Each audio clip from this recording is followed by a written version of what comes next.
My name is Philip, and thank you for visiting my Masterbuilt 800. Well, after the great brisket disaster of 25, I decided to go back to something I've done before. This is not really an experiment. Well, it is an experiment too.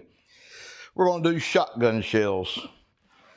If you've never had these, it is pasta shells, these round pasta shells, stuffed with a meat mixture and then wrapped with bacon. And if you search the internet for shotgun shells, smoked shotgun shells, there are a ton of recipes out there.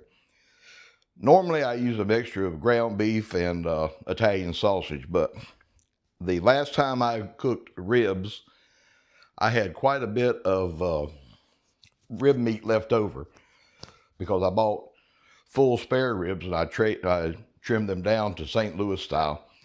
So I took all that meat, ended up being about 2 pounds of it, and I have a little grinder, so I ground it up to make sausage. I've never made sausage before, and I got a recipe off the internet. Well, it looked like sausage, but it didn't taste too much like sausage. It was blah, you know. You might as well take some ground pork and fried it. That's what it tasted like.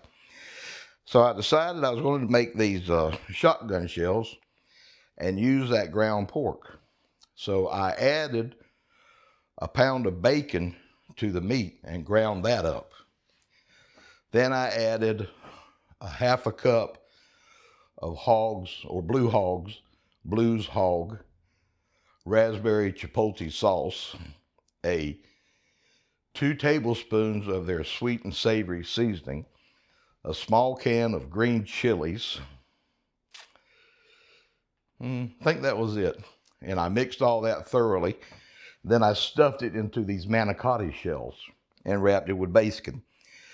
And it's been sitting in the refrigerator all night. Normally, this would get coated with some more of the rub, but I don't think I'm going to do it. And I'll tell you why. I had a little bit of that mixture left over, and I made a small patty and I put it in the frying pan and I fried it. It was delicious. It was great. And I'm afraid if I put more rub on, it's going to overwhelm it just too much, you know. Uh, I'm just scared of it. So what I'm going to do is I will put these on the Masterbuilt. I've got it going now at 125. Probably take, I'm not real sure how long. I can't remember. It doesn't take too awful long for these to come up to like 165, 170. Then I'll brush on some more of the raspberry chipotle barbecue sauce and delicious bites of heaven. So when we come back, I will. All right, I got them on, as you can see. Uh, I just left them on the cooling rack. It makes it easier to get them on and off and stuff. The grill grates are because I dropped my cast iron ones and broke them. So I just kind of got those in there until I know what I'm going to do. Okay, we're all done. I'm not even sure how long I left those on the grill. I brought them up until they hit 165 internal temperature, and then I brushed the sauce on and continued till they hit about 169. I'm not sure how long that took. I put the Blues Hog raspberry chipotle sauce, and that stuff is kind of like, it's so thick it's like trying to brush jelly.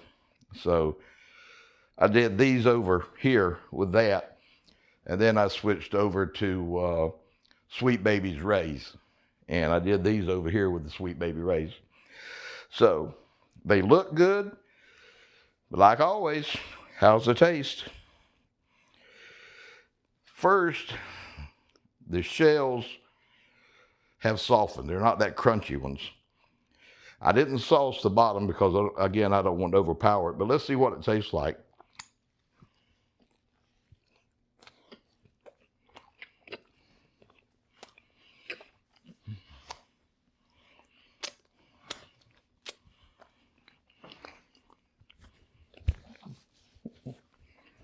That's good. I love these things. That conglomerate mixture I made, it's good. It it's really good. It really is. I encourage you to try this.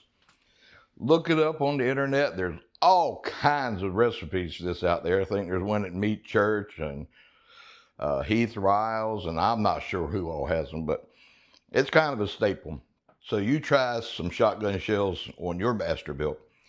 Again, thank you so much for watching. It's been a pleasure to have you here, and try making some shotgun shells on your Masterbuilt. And remember, Luke, I am your father.